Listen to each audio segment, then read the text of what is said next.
కేంద్రంగా ఏర్పరిచిన ఈరోజు భారతీయ జనతా పార్టీ సంయుక్త మోర్చాల సమావేశానికి ఈరోజు ముఖ్య అతిథిగా బండి సంజయ్ గారు, అదేవిధంగా ఈరోజు ఈటల రాజేందర్ గారు, అదేవిధంగా ఎమ్మెల్సీ రామచంద్రన్న గారి అధ్యక్షన ఈ కార్యక్రమం ఈరోజు ఇక్కడ నిర్వహించడం జరిగింది.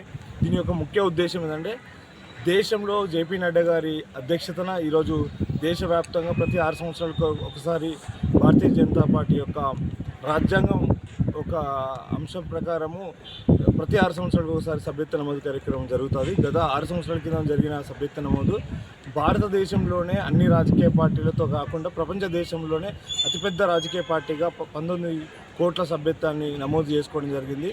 ఈసారి నరేంద్ర మోడీ గారి నాయకత్వంలో దేశంలో దానికి 3 వంతులు 4 వంతులు సభ్యత్వ నమోదు కార్యక్రమం చేయాలని జేపీ నడ్డా గారి అధ్యక్షన రాష్ట్ర వ్యాప్తంగా ఈరోజు తెలంగాణ ప్రాంతంలో సభ్యత్వ నమోదు కార్యక్రమంలో భాగంగా తెలంగాణ వ్యాప్తంగా అన్ని సంయుక్త మోర్చాల పదాధికారులు, రాష్ట్ర పదాధికారులు, జిల్లా అధ్యక్షులు ఈ కార్యక్రమానికి రావడం జరిగింది.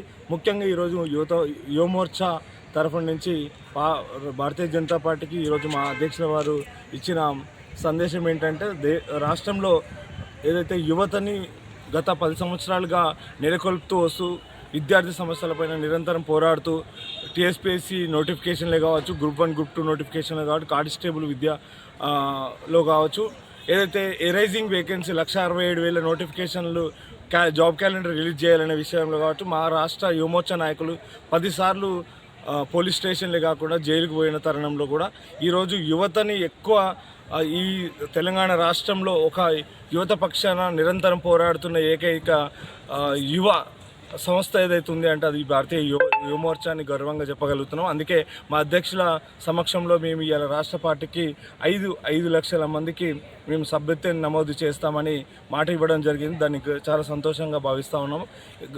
రాబోయే రోజుల్లో భారతీయ జనతా పార్టీలో యువమోర్చా కీలకంగా పనిచేస్తుందని తెలియజేస్తున్నాం. భారత్ మాతకి జై.